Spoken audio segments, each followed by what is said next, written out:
students in England, Wales and Northern Ireland will collect their GCSE results from 8 o'clock this morning. Their results will be based on their teachers' predictions after a government U-turn last week. But the exam chaos continues this morning for BTEC students who've had their results withheld at the last minute. In fact, Nick Gibb, the schools minister, won't even put a date on it for next week, saying hopefully next week, so the wait goes on. Yeah, that's right. We're joined now from East Sussex by former Education Secretary Lord Baker, who was campaigning for GCSE results to be delayed, and from Manchester, Shadow Education Secretary Kate Green. Kate, BTEC results have been delayed. How damaging is this going to be for students and also the government's reputation? I think it's utterly outrageous. It's chaos after chaos now. And at the end of all of this are young people psyching themselves up to receive their results, wanting to plan their futures and the next step in their studies, and being let down again and again by the government.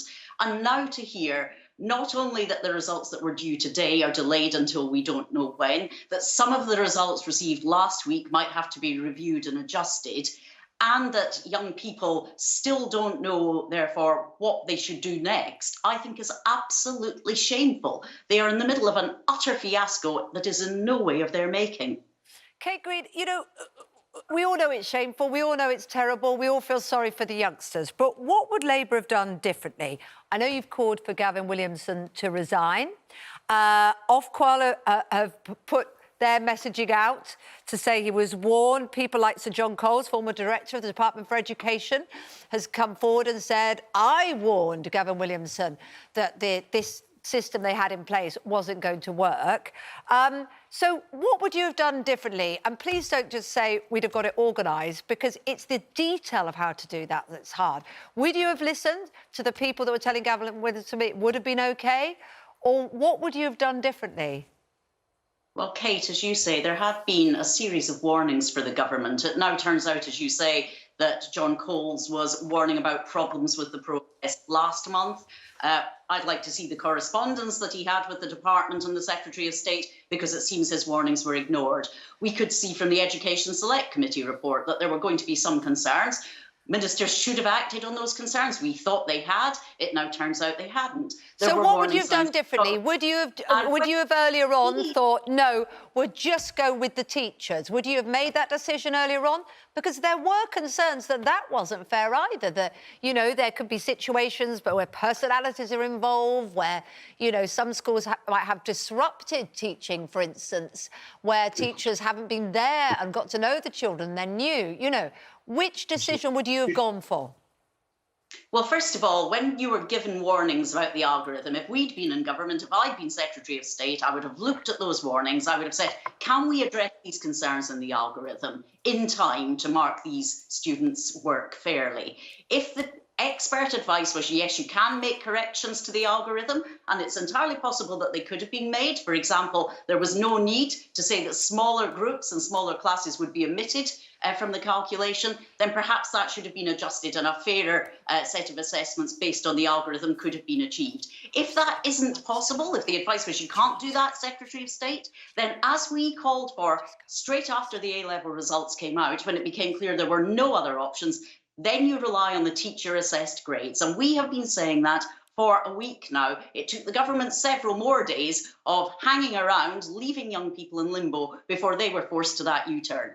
Lord Baker, there's no doubt it's a fiasco, is it? I know you were pushing for a delay for results because you could see this problem coming as well. Should Gavin Williamson face the fact that he has to go? It certainly feels like people are rounding on him, saying he was warned. Should he go? Let me just, before I answer that, I will answer it directly. You asked Kate what you'd have done. I'll tell you what I'd have done. Back in March, when schools were closed, if I'd been Education Secretary, I wouldn't have closed the schools at all, but that's another story. But if they were closed, I would have then said to Education Secretary, we will now go by teacher assessments, and I will issue a directive to all heads to say that in making those assessments, they should not exceed the levels of 2019 by more than 3%.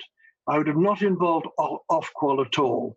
Ofqual is the body that maintains the integrity of written exams. They're not in the prediction business. And I think they made a complete mess of it. and they've ruined their reputation. I think the chairman and chief executive of Ofqual should consider their own position. Now, as regards the position of Gavin... Hang on a minute. What about Gavin Williamson, though? Because you said they're not in the business of predictions, but they were given the task of it and did their best. Look, so the person that gave them that task, the government, should the minister go? I'm just going to answer that. I don't think that he should. I don't think that he should, because he was not involved at all in the algorithm. The algorithm was designed by Ofqual and Number 10 working together. He was involved in the decision to use the algorithm, though, wasn't he? Let me just answer the question of his responsibility. He was told the day before it was announced that was the algorithm and he had to go and sell it. So therefore, the Department of Education did not scrutinise it at all carefully. And that was a big mistake. And Ofqual got involved and they should not have been involved. And as a result, I called, as you well know, that they should not be announced. So I'm happy today in that GCSE students are going to get their awards. As regards BTECs, now in the colleges that I promote, university technical colleges, we have hundreds and thousands of BTECs every year. Because if you want to be a hired apprentice at 18, you have 2 qualifications, an A-level in maths or the science subject and a BTEC extended diploma. Then at 18, companies will pay you £20,000 a year to be a hired apprentice. And my colleges produced a large number of those, much more than normal schools. And the Navy will actually pay £32,500 at 18. And so it's very important BTEC awards and people know their awards within the next 10 days or so. And then they will be able to apply to be hired apprentices. Lord Baker, you were the man that introduced GCSEs in the 1980s. Now I understand that you feel that perhaps they should be scrapped. I mean, how relevant are they today into the future of children? I think GCSEs will eventually be phased out, because when I took the predecessor, the school certificate in 1950, 93% of students left school and had to have clutch a bit of paper in their hands to their employers showing what they've achieved, and only 7% went on. The reverse is now 93% stay on, 7% leave. So you don't need a leaving certificate at 16. You need a very good leaving certificate at 18. And what I would replace 16-year-old tests by aptitude and ability tests at 14 to decide whether a youngster wants to follow an academic education, a technical education, or a creative education. That, I think, is the pattern of education that will develop over the next 10 years in Britain. Which, in a way, actually, is what they were really trying to push the BTEC to be, which is why it's sad that it's had this chaos surrounding it. I can tell that you're very clear of what you do. I sense that you'd like to roll your sleeves up and get stuck in. Do you feel that the government needs you to come back and sort it out? Well, I'm 85.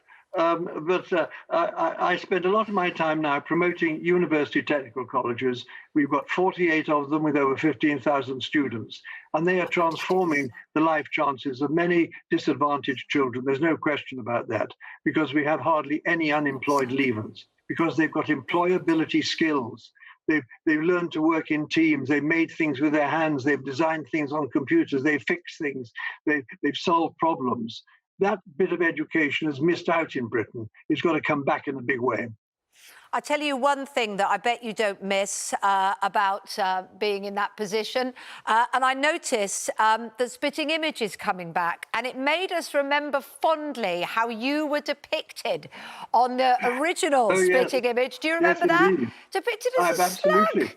Horribly unfair. I remember it, but it never affected me, because I've written books on cartoons and satire, and the one thing you've got to do is never be affected by how you're caricatured. So look, all MPs love to be caricatured because that means they've arrived. Most MPs are never caricatured and they're forgotten.